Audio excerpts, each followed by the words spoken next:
गुज़िश्ता 3 रोज के दौरान ब्रायलर मुर्गी के गोश्त की कीमत में 227 रुपए फी किलो कमी हुई है और अब उस अचानक कमी की वजह भी सामने आ गई है।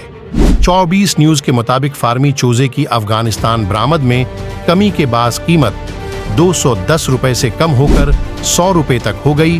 फार्मर्स नया फलाक डालने के लिए शीड्स में मौजूद मुर्गी मार्केट ले आए। चौजे की कीमत में कमी से फार्मर्स की जानिब से तैयार मुर्गी मार्केट में ले आए।